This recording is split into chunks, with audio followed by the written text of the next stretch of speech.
जय माता दी।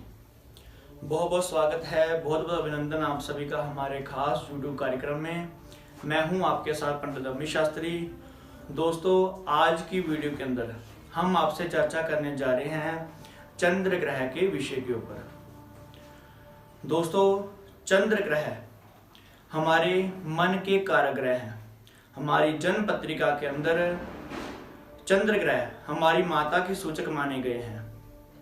जिस प्रकार कोई भी बड़े से बड़ा डाकू, चोर या आतंकवादी अपने जब घर में आता है, अपनी माता के पास आता है, तो कुछ समय के लिए वह अपने मन की क्रूरता को छोड़ देता है, अपने क्रूर स्वभाव को त्याग देता है।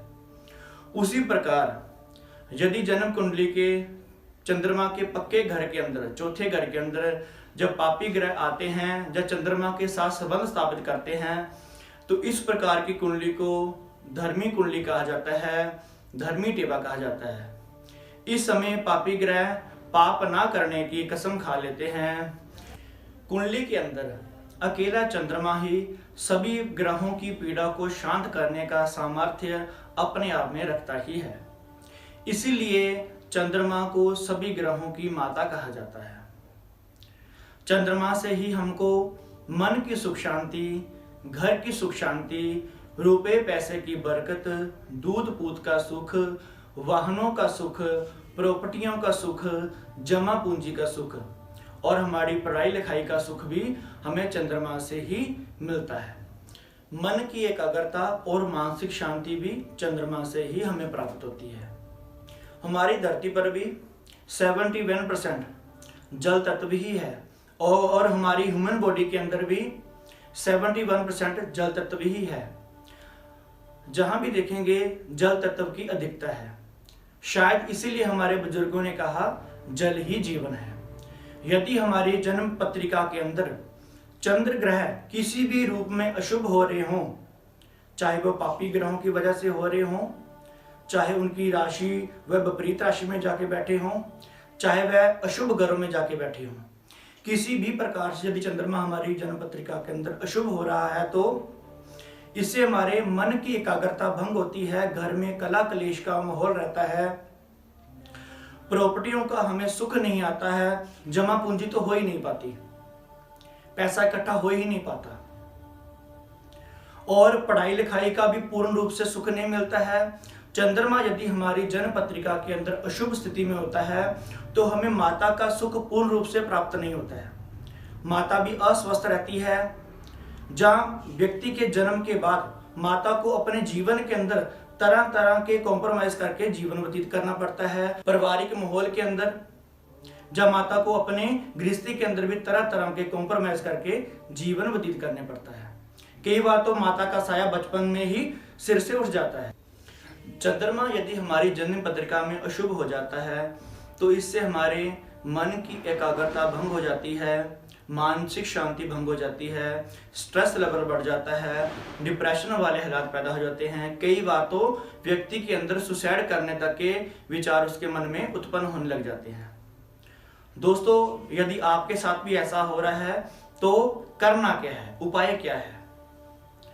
दोस्तों, हमारी जन्म पत्रिका के अंदर चंद्रमा हमारे माता के कारक ग्रह माने जाते हैं। यदि हम अपनी माता का सम्मान करें, माता के चरण स्पर्श करें और माता तुल्य जो स्त्रियां हैं उनके पांव हाथ लगा करके, खास करके जो विधवा स्त्रियां हैं उनके चरण स्पर्श करके यदि हम उनका आशीर्वाद ग्रहण करते हैं तो इससे हमारा चंद्रमा बहुत ज्यादा मजबूत हो जाता है। दूसरा उपाय, चंद्रमा के अधिष्ठात्री देवता हैं भगवान शंकर जी।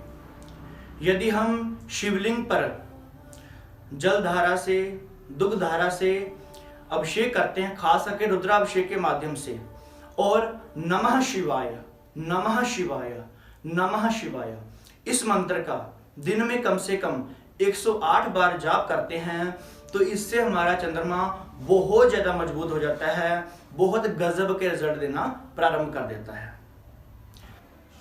तीसरा उपाय, चंद्रदेव हमारे मन के कारक ग्रह हैं। यदि हम दिन में कुछ समय ध्यान करते हैं, मेडिटेशन करते हैं तो इससे हमें मन की एकाग्रता प्राप्त होती है और डिप्रेशन हमारा कम होता है, स्ट्रेस लेवल कम होता है और मन की एकाग्रता बढ़ती है। चौथा उपाय दोस्तों, थोड़ा सा दूध लीजिए, उसमें थोड़ा सा पानी मिला करके किसी बर्तन में भर करके, यदि हम रात को सोते वक्त अपने सिरहाने रख के सो जाते हैं और सुबह सूर्य उगने से पहले पहले तारों की छांव के अंदर जा करके बबूल पेड़ की जड़ में या बेरी के पेड़ की जड़ में जा करके चढ़ाते हैं और जो दूध बह करके नीचे को आता है उसका तिलक हम अब यदि अपने माथे पर लगाते हैं तो इससे हमारा स्ट्रेस लेवल कम होता है और जो व्यक्तियों के अंदर सुसाइड करने के अंदर विचार आते हैं इसमें भी हमको निजात मिलती है। पांचवा उपाय दोस्तों, अपनी माता से आशीर्वाद स्वरूप थोड़े से चावल, थोड़ी सी चांदी और गंगा जल लेकर के यदि हम घर के उत्तर पश्चिम कॉर्नर के अंदर परमानेंटली स्थापित कर देते हैं तो इससे हमारा चंद्रमा कुंडली के दूसरे घर में पहुंच करके हमें उच्च का रिजल्ट देना प्रारंभ कर देता है। छठा उपाय दोस्तों, थोड़े से चावल और कुजा मिश्री लेकर के सफेद वस्त्र में बांध करके अपने सिर से 7 बार उल्टा घुमा करके यदि हम 43 दिन लगातार इसको जल प्रवाह कर देते हैं तो चंद्रदेव हमारे कुंडली के चतुर्थ भाव में स्थापित होकर के हमें वाहनों के सुख, प्रॉपर्टियों के सुख, पढ़ाई लिखाई के सुख देना प्रारंभ कर देते हैं, हमें उच्च का रिजल्ट देना प्रारंभ कर देते हैं। सातवां और अंतिम उपाय दोस्तों, प्रत्येक पूर्णिमा का व्रत करें और पूर्णिमा के पूर्ण चंद्रमा को दूध का अर्घ दें, इससे हमारा चंद्रमा बलवान होगा। दोस्तों, यदि हम इन उपायों को करते हैं तो इन उपायों से हमारा चंद्रमा मजबूत होता है।